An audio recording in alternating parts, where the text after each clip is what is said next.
जय हिंद साथियों, स्वागत है आपका self study classes Vishwamit Jain YouTube channel और दोस्तों ऐप में।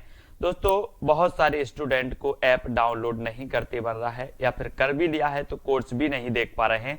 तो मैं आज उनको बता दूं कि ये जो सेल्फ स्टडी क्लासेस इस प्रकार से जब आप प्ले स्टोर से करते हैं तो ये आपका वेल जो है आइकन उसमें लगा हुआ है ना। तो इस प्रकार से सेल्फ स्टडी क्लासेस आपको सर्च करना है और ऐसे आइकन में आपको ऐप मिलने वाला है। ठीक है, तो दोस्तों हम देखें कि प्ले स्टोर में आपको इस प्रकार से दिखेगा ये सेल्फ स्टडी क्लासेस। ठीक है, ये प्ले स्टोर में आपको सेल्फ स्टडी क्लासेस का ऐप दिखने वाला है।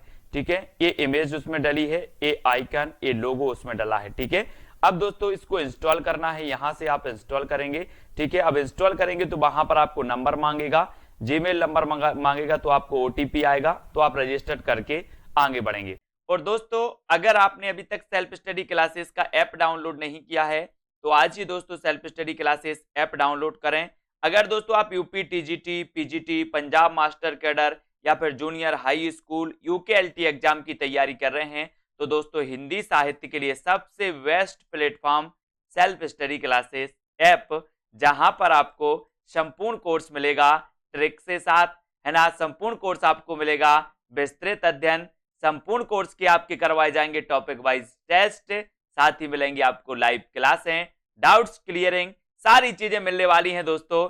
तो किस तिथि को हिंदी को राजभाषा बनाने का निर्णय लिया गया, ये क्वेश्चन कल आपने बताया था, कल आपको चैलेंज प्रश्न के रूप में इस प्रश्न का दिया गया था और बहुत सारे लोगों ने जो दोस्तों बताया है उत्तर, वो बताया है क्या 14 सितंबर 1949, है ना। ये आपका सी नंबर बिल्कुल सही था। ठीक है, अब आज का सेशन अपन स्टार्ट करेंगे।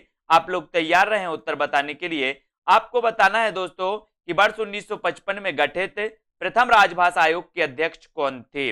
आपको बताना है 1955 में गठित प्रथम राजभाषा आयोग के अध्यक्ष कौन थे। कई बार एग्जाम में पूछा गया और 4 विकल्प है हमारे सामने, तब आपका राइट आंसर क्या हो जाता है 1955 में। 2 सेकंड आपको दिए जाएंगे, फटाफट से उत्तर बताएंगे और आपने बिल्कुल सही आंसर दिया है कि सर बीजी खैर साहब जो थे ये 1955 में गठित राजभाषा आयोग के क्या थे, अध्यक्ष थे। और उत्तर चला जाता है विकल्प नंबर 1 की तरफ। ठीक है, ये नंबर आपका बिल्कुल सही हो जाता है। अगला क्वेश्चन आपसे पूछा जाएगा, बघेली बोली का संबंध किस उपभाषा से है। बघेली का संबंध आपको बताना है किस उपभाषा से है बघेली का संबंध। 4 विकल्प हैं, 2 सेकंड आपको दिए जाते हैं। हमने दोस्तों बघेली को कई बार पढ़ा है ना, और अपन ने पढ़ा था अब छत्तीसगढ़ी। अब छत्तीसगढ़ी यानी कि आ से अवधि, बा से बघेली और छत्तीसगढ़ी से छत्तीसगढ़ी। इसका संबंध कौन से है इन तीनों का, इन तीनों का संबंध है पूर्वी हिंदी। और पूर्वी हिंदी का जो उदय होता है वो किससे होता है, अर्धमागधी। अर्धमागधी अपभ्रंश से दोस्तों पूर्वी हिंदी का उदय माना जाता है ना। ये याद रख लेना, अर्धमागधी अपभ्रंश से पूर्वी हिंदी, और पूर्वी हिंदी की 3 बोलियां हैं अब छत्तीसगढ़ी, अवधी, बघेली और छत्तीसगढ़ी। ठीक है, अगला क्वेश्चन है, भाषा के आधार पर राज्यों की पुनः संरचना किस वर्ष की गई। किस वर्ष पर की गई भाषा के आधार पर, बताइए। 1952, 54, 53 या फिर 56 में। ये क्वेश्चन तो कई बार आया है और पूछा ही जाता है, जीके में भी पूछ लिया जाता है, हिंदी में भी पूछ लिया जाता है। ऐसा क्वेश्चन है, ऑलराउंडर क्वेश्चन, जीके में भी आता है। तो यहां पर याद रख लेना कि भाषा के आधार पर राज्यों की पुनः संरचना किस वर्ष की गई थी। तो आपका राइट आंसर है 1956 में। कब की गई थी, 1956। और डी नंबर आपने बिल्कुल सही बताया। ठीक है, डी नंबर।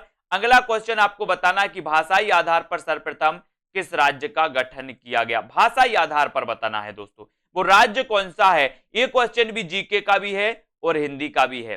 तो बताओ भाषाई आधार पर सर्वप्रथम किस राज्य का गठन हुआ है। तो आपका राइट आंसर क्या होना चाहिए, और बोले सर भाषाई आधार पर राज्य की अगर बात करोगे तो आप लगा देना आंध्र प्रदेश। ठीक है, भाषाई आधार पर सर्वप्रथम आंध्र प्रदेश राज्य का क्या किया गया, गठन किया गया। और उत्तर चला जाता है विकल्प नंबर डी की तरफ। ठीक है, हिंदी भाषा की बोलियों के वर्गीकरण के आधार पर छत्तीसगढ़ी बोली है, क्या है, पूर्वी हिंदी है, पश्चिमी हिंदी है, पहाड़ी हिंदी या फिर राजस्थानी हिंदी, क्या है। हिंदी भाषा की बोलियों के वर्गीकरण के आधार पर छत्तीसगढ़ी बोली क्या है, बताइए। तो हिंदी भाषा की बोलियों के वर्गीकरण के आधार पर छत्तीसगढ़ी बोली आपसे पूछा गया कि छत्तीसगढ़ी बोली है तो क्या है। छत्तीसगढ़ी अपन ने पढ़ा भी था। बोले सर अवधी, बघेली और छत्तीसगढ़ी ये पूर्वी हिंदी के अंतर्गत आती हैं। तो उत्तर आपने लगा दिया विकल्प नंबर ए और आपका राइट आंसर हो जाएगा ए नंबर। ठीक है, अगला क्वेश्चन आपसे पूछा जाता है साथियों कि भारतीय संविधान के किन अनुच्छेदों में राजभाषा संबंधी प्रावधान का उल्लेख है। बहुत बढ़िया प्रश्न है। किन अनुच्छेदों में है? अनुच्छेद 343 से 351, अनुच्छेद 434 से 445, अनुच्छेद 351 से 363, अनुच्छेद 453 से दोस्तों 464। तो सरल क्वेश्चन है, पूछा भी जाता है लेकिन सभी से बनेगा भी कि भारतीय संविधान के किन अनुच्छेदों में राजभाषा संबंधी प्रावधानों का उल्लेख है। तो वो है दोस्तों अनुच्छेद 343 से 351 तक। अनुच्छेद 343 से 351 तक ये राजभाषा संबंधी इसमें प्रावधान का उल्लेख है और विकल्प नंबर ए आपका बिल्कुल सही हो जाता है। अगला क्वेश्चन है, उर्दू भाषा किस भाषा की लिपि है? बताइए, उर्दू भाषा किस भाषा की लिपि मानी जाती है? हिब्रू की, अरबी, तुर्की या फारसी की? इससे पहले तो हमने पढ़ा कि सर देवनागरी हमारी हिंदी की जो लिपि है वो देवनागरी है ना। मराठी की लिपि देवनागरी है। और दोस्तों उर्दू भाषा किस भाषा की लिपि है ये आपसे पूछा गया। तो उर्दू भाषा जो है वो फारसी की लिपि है। काय की? फारसी। और उत्तर किसकी तरफ चला जाता है? विकल्प नंबर डी की तरफ। ठीक है, ये छोटे छोटे क्वेश्चन आपके कई बार पूछे जाते हैं दोस्तों, इन क्वेश्चन के लिए हमें तैयार रहना है। ठीक है, अगला क्वेश्चन आपको बताना है कि अंग्रेजी भाषा की लिपि कौन सी है। अंग्रेजी भाषा की लिपि आपको बताना है। अंग्रेजी भाषा के बारे में हमने पढ़ा था कि अंग्रेजी को 22 भाषाएं जो हमारी संविधान की 8वीं अनुसूची में सम्मिलित की गई हैं, उन 22 भाषाओं में से अंग्रेजी को शामिल नहीं किया गया, जबकि अंग्रेजी को राजभाषा का दर्जा प्राप्त है। दोस्तों 30 का उत्तर आपको बताना है। तो अंग्रेजी भाषा जो की लिपि है जो वो है दोस्तों वो कौन सी है?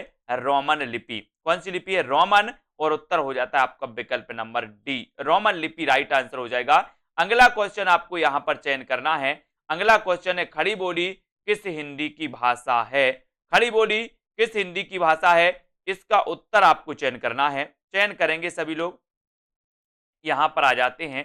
खड़ी बोली किस हिंदी की भाषा मानी जाती है? इसका उत्तर आपको चयन करना है। क्या सही हो जाएगा? तो खड़ी बोली किस हिंदी की भाषा मानी जाती है? तो बोले सर ये खड़ी बोली का अपन ने पढ़ा था कि खड़ी बोली को कोरबी भी कहा जाता है। कोरबी कहा जाता है, इसका एक अन्य नाम क्या है? कोरबी है। और दोस्तों हिंदी का जो वर्तमान में प्रचलित रूप है वो खड़ी बोली ही है ना। और खड़ी बोली किस हिंदी की भाषा है? तो वो पश्चिमी हिंदी की है। और उत्तर चला जाता है विकल्प नंबर सी की तरफ। ठीक है, अगला क्वेश्चन है आपका, आपको बताना है कि मध्यकालीन आर्य भाषा किससे कहा गया? मध्यकालीन आर्य भाषा किससे कहा गया?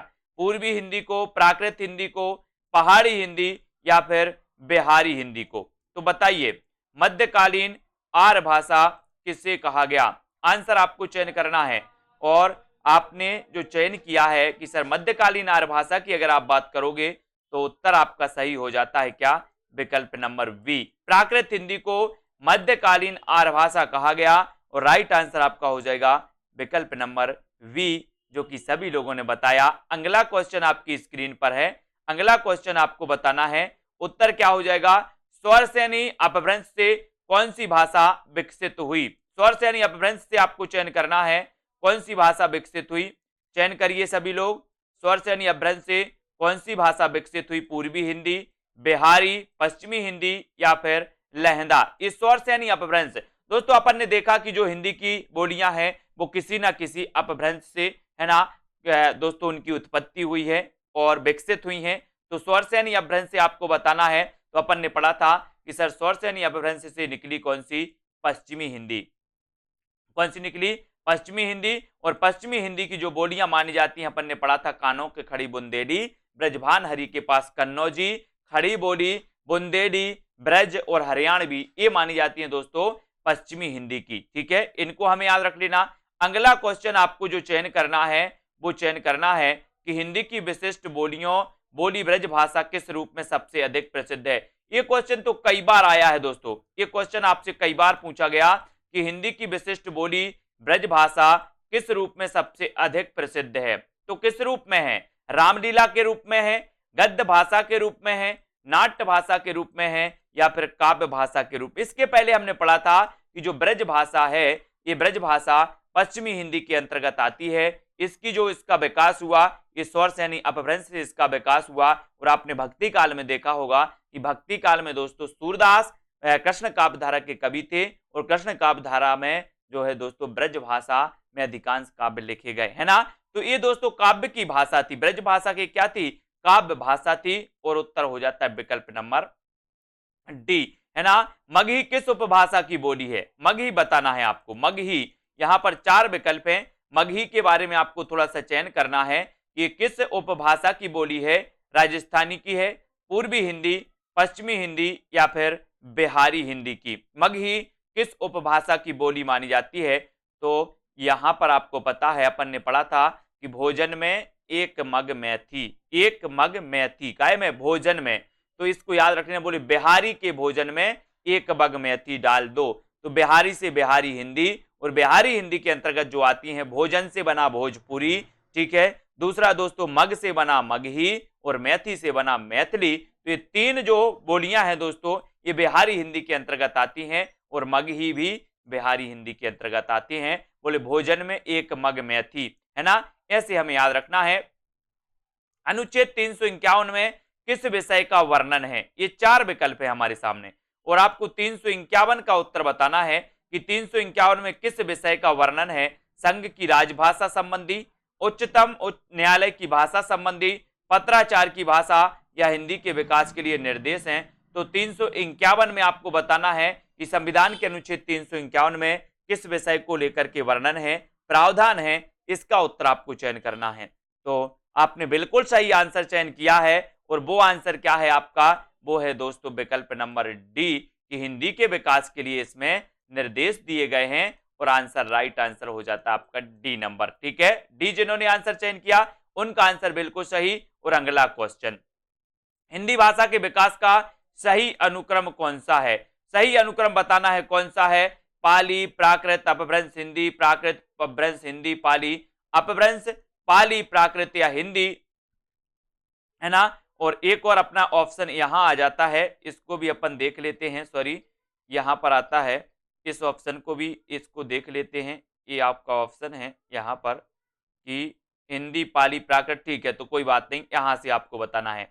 तो सबसे पहले कौन सी आई दोस्तों, है ना, संस्कृत। यहाँ संस्कृत चारों ऑप्शन में सबसे पहले नहीं है, तो संस्कृत छोड़ दो, ठीक है। कौन सी आ गई? पाली, प्राकृत, अपभ्रंश, और फिर हिंदी। यानी कि अपना उत्तर क्या हो जाएगा सही? 1 नंबर ही हो जाएगा सही, ठीक है। 1 नंबर आपका सही हो जाएगा, जो आपने बिल्कुल सही आंसर बताया है। अगला क्वेश्चन है, अगला क्वेश्चन की ओर यहाँ पर बढ़ जाते हैं। अगला क्वेश्चन आपको यहाँ पर बताना है। दक्षिण भारत हिंदी प्रचार सभा का मोस्ट इंपोर्टेंट क्वेश्चन है दोस्तों। दक्षिण भारत हिंदी प्रचार सभा का मुख्यालय कहाँ स्थित है? दक्षिण भारत हिंदी प्रचार सभा का मुख्यालय कहाँ स्थित है? ये क्वेश्चन आपको बताना है। हैदराबाद में, बेंगलोर, चेन्नई, या फिर मैसूर में? मोस्ट इंपोर्टेंट क्वेश्चन जो आपसे पूछा गया कि दक्षिण भारत हिंदी प्रचार सभा का मुख्यालय कहां पर है, और ये दोस्तों क्वेश्चन पूछा ही जाता है। और आपने बिल्कुल सही आंसर भी बताया है कि सर दक्षिण भारत प्रचार सभा का जो मुख्यालय, हिंदी प्रचार सभा का जो मुख्यालय है, वो कहां पर है? चेन्नई में। और उत्तर हो जाता है चेन्नई, सी नंबर, ठीक है। सी आपका बिल्कुल सही। अगला क्वेश्चन है, अधोलिखित में कौन उत्तर प्रदेश की बोली नहीं है? बताइए, उत्तर प्रदेश की कौन सी नहीं है? इसका चयन करिए। ब्रजभाषा, अवधी, भोजपुरी, या फिर बघेली? कौन सी उत्तर प्रदेश की बोली नहीं है? बताइए। और ब्रज तो है, अवधी भी है, बघेली भी है, भोजपुरी भी है, लेकिन कौन सी नहीं है? बघेली नहीं है, है ना। ये बघेल खंड से संबंधित आती है दोस्तों। मध्य प्रदेश के कई हिस्सों में ये बघेली बोली जाती है, ठीक है। तो ये बोली उत्तर प्रदेश से संबंधित नहीं है। कौन सी? बघेली। और ये बघेली पूर्वी हिंदी से संबंधित है, ये आपको याद रख लेना। अब आपको बताना है साला और जामात को छत्तीसगढ़ी में क्या कहते हैं? साला और जामात को छत्तीसगढ़ी में क्या कहते हैं? बताइए। छत्तीसगढ़ी बोली में, ये छत्तीसगढ़ी पूर्वी हिंदी की है दोस्तों। तो साला और जामात को छत्तीसगढ़ी में क्या कहते हैं? ये क्वेश्चन पूछा गया है, और उत्तर है कि साला को सारा और जामात को जाबर, है ना, सारा और जाबर, ये छत्तीसगढ़ी में कहा जाता है और उत्तर बी नंबर आपका बिल्कुल सही हो जाता है। ठीक है, फिर अगला क्वेश्चन आपकी स्क्रीन पर, बहराइच, सुल्तानपुर, रायबरेली किस बोली के ये क्षेत्र माने जाते हैं? बहराइच, सुल्तानपुर, रायबरेली किस बोली के क्षेत्र है? छत्तीसगढ़ी, बघेली, ब्रजभाषा या फिर अवधी के? बताइए क्वेश्चन का आंसर। बहराइच, सुल्तानपुर, रायबरेली किस बोली के क्षेत्र माने जाते हैं? तो आपने बिल्कुल सही आंसर चयन किया है कि सर बहराइच, सुल्तानपुर और रायबरेली ये अवधी के क्षेत्र हैं। काय के? अवधी के। अवधी यानी डी नंबर, डी आपका अवधी बिल्कुल सही हो जाएगा। इनको आपको डी नंबर याद रखना। ठीक है, अयऊ शब्द निम्न में से किस बोली का शब्द है? बताइए, अयऊ जो है ये शब्द बताओ किस बोली का शब्द है? ऐसे भी क्वेश्चन आते हैं, ये कुछ गिने चुने शब्द होते हैं जो आपसे पूछे जाते हैं। तो किस बोली का शब्द है? 4 विकल्प हैं, भोजपुरी, अवधी, खड़ी बोली या फिर ब्रज भाषा के। तो ये राइट आंसर आपको चयन करना है। और बोले सर इतना अच्छा क्वेश्चन है, इतना सरल क्वेश्चन है कि अयऊ शब्द किस बोली का शब्द है, तो उत्तर चला जाता है ब्रज की तरफ और ब्रज आपका सही हो जाता है सी नंबर। ठीक है, सी आपका राइट आंसर। खड़ी बोली को किस अन्य नाम से जाना जाता है? खड़ी बोली को किस अन्य नाम से जाना जाता है? बताइए। ये क्वेश्चन कई बार आया और मैंने भी आपको बताया है कि पश्चिमी हिंदी में दोस्तों हरियाणवी और खड़ी बोली ऐसी हैं, जैसे हरियाणवी का दूसरा नाम बांगरू है और दोस्तों खड़ी बोली का जो दूसरा नाम है जो आपसे पूछा गया है वो उत्तर तो आपको बताना है कि बोले सर खड़ी बोली को किस अन्य नाम से जाना जाता, तो उत्तर चला जाता है कोरबी बोली। कोरबी यानी बी आपका सही हो जाएगा। भाषा वह साधन है जिसके द्वारा मनुष्य अपने विचार दूसरों तक भली भांति प्रकट कर सकता है। ये कथन किसका है? ये कथन आपको बताना है, ये कथन किसका है? तो भाषा वह साधन है जिसके द्वारा मनुष्य अपने विचार दूसरों तक भली भांति प्रकट कर सकता है। ये कथन किसका है? तो ये कथन और एक क्वेश्चन ये बहुत ही बढ़िया है, कई बार पूछा गया है और ये कहा था कामता प्रसाद गुरु ने कि भाषा वह साधन है जिसके द्वारा मनुष्य अपने विचारों को एक दूसरे तक भली भांति प्रकट कर सकते हैं। और उत्तर आपका बी की तरफ चला जाता है। बी नंबर आपका बिल्कुल सही हो जाता है। और अगले क्वेश्चन की ओर हम यहां पर बढ़ेंगे कि भारत में सर्वाधिक बोली जाने वाली भाषा कौन सी है? इसका उत्तर आपको कमेंट में देना है। आज का चैलेंज प्रश्न है, वो सभी बंदे, वो सभी जिन्होंने देखा है और जिनको उत्तर पता है उनका कमेंट आना चाहिए, है ना। भारत में सर्वाधिक बोली जाने वाली जो भाषा है वो बोली जाने वाली भाषा कौन सी है? सर्वाधिक बोली जाने वाली भाषा कौन सी है? इसका उत्तर आपको बताना है। ठीक है, सभी लोग कमेंट में लिखेंगे उत्तर आपका क्या होता है। आपका चैलेंज प्रश्न है। और इसी प्रकार रात्रि 8 बजे रोज हम दोस्तों हिंदी व्याकरण, हिंदी भाषा से संबंधित महत्वपूर्ण प्रश्न जो परीक्षाओं में आए हुए हैं उन प्रश्नों को पढ़ते हैं। ठीक है, तो इस सीरीज से सभी लोग निरंतर जुड़े रहें। और आज के वीडियो के लिए दोस्तों इतना ही। सभी लोग सेल्फ स्टडी क्लासेस ऐप जरूर डाउनलोड कर लें और जिनको भी कोर्स में एडमिशन लेना है वो जल्दी एडमिशन ले लें साथियों। ठीक है, आज के वीडियो के लिए बस इतना ही। जय हिंद। बहुत सारे स्टूडेंट को ऐप डाउनलोड नहीं करते बन रहा है या फिर कर भी लिया है तो कोर्स भी नहीं देख पा रहे हैं। तो मैं आज उनको बता दूं कि ये जो सेल्फ स्टडी क्लासेस इस प्रकार से जब आप प्ले स्टोर से करते हैं तो ये आपका वेल जो है आइकन उसमें लगा हुआ है ना। तो इस प्रकार से सेल्फ स्टडी क्लासेस आपको सर्च करना है और ऐसे आइकन में आपको ऐप मिलने वाला है। ठीक है, तो दोस्तों हम देखें कि प्ले स्टोर में आपको इस प्रकार से दिखेगा ये सेल्फ स्टडी क्लासेस। ठीक है, ये प्ले स्टोर में आपको सेल्फ स्टडी क्लासेस का ऐप दिखने वाला है। ठीक है, ये इमेज उसमें डली है, ये आइकन, ये लोगो उसमें डला है। ठीक है, अब दोस्तों इसको इंस्टॉल करना है, यहां से आप इंस्टॉल करेंगे।